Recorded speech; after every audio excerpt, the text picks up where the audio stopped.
दोस्तों, अमावस की रात का सन्नाटा अपने चरम पर था। आसमान में चांद का कहीं अता पता नहीं था, क्योंकि ये अमावस की रात थी। चारों ओर गहरा अंधेरा था और जंगल की सर्द हवा के साथ एक अजीब सा डर लोगों के रोंगटे खड़े कर रहा था। जंगल के बीचों बीच एक पुरानी हवेली थी, जिसे शापित हवेली कहा जाता था। कहते हैं, वहां अमावस की रात को कुछ ऐसा होता है जिसे देखने वाला कभी वापस नहीं लौटता।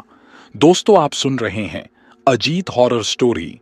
दोस्तों, कहानी शुरू करने से पहले आपसे अनुरोध करते हैं कि आप इस चैनल पर नए हों तो सब्सक्राइब जरूर कर लें।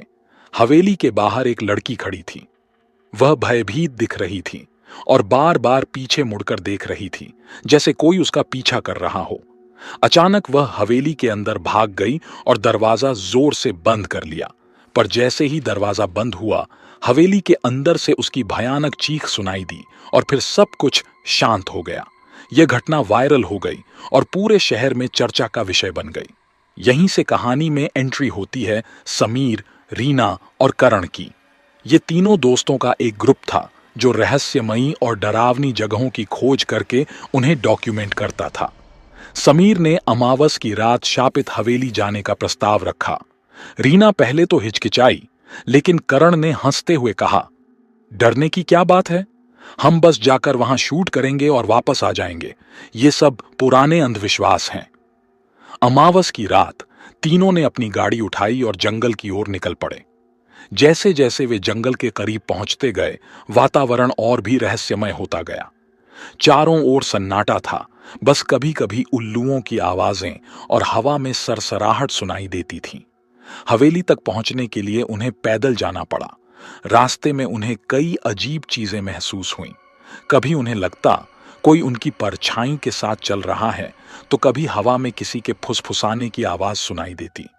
रीना ने रुककर कहा, मुझे कुछ ठीक नहीं लग रहा, हम यहां से वापस चलें?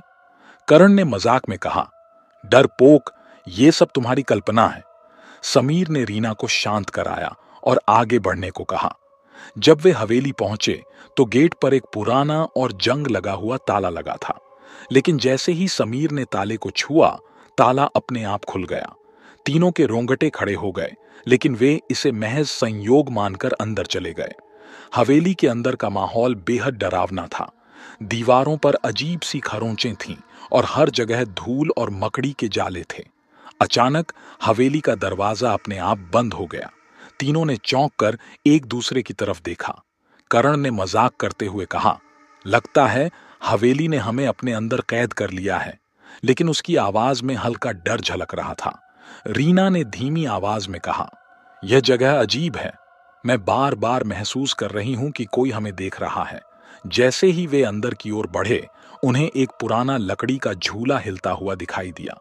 उस झूले पर कोई नहीं था, लेकिन वह अपने आप हिल रहा था।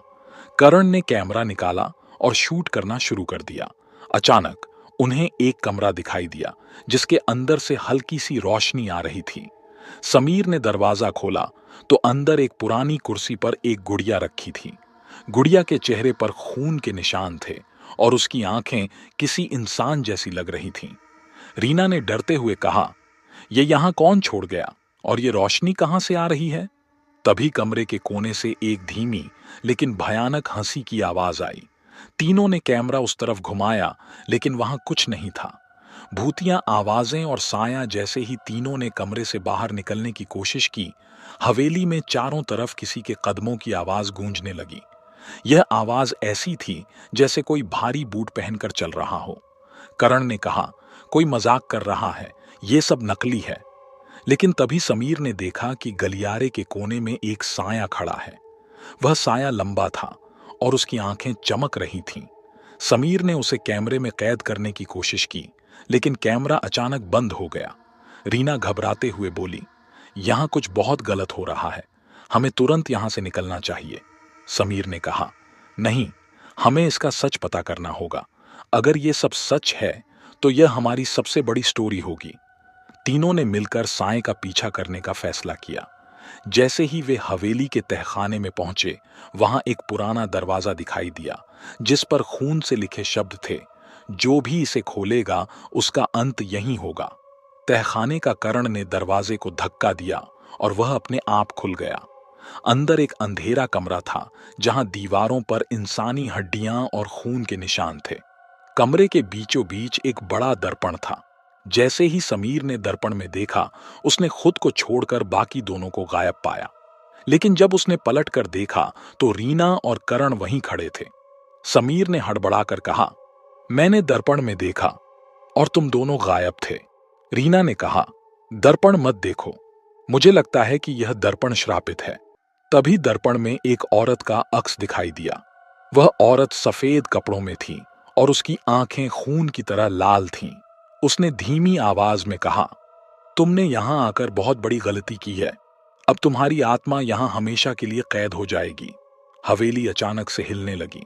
दीवारों से अजीब सी आवाजें आने लगीं और दरवाजा जोर से बंद हो गया। समीर, रीना और करण दरवाजे की ओर भागे, लेकिन वह नहीं खुला। तभी एक भयानक चीख के साथ वह औरत दर्पण से बाहर निकली और तीनों की ओर बढ़ने लगी। उसके चेहरे पर क्रोध और बदला लेने की झलक थी। अमावस की रात अपने चरम पर थी और हवेली के अंदर तीनों का क्या होगा? क्या वे बच पाएंगे या फिर यह उनकी आखिरी रात होगी? देखिए अगला वीडियो में।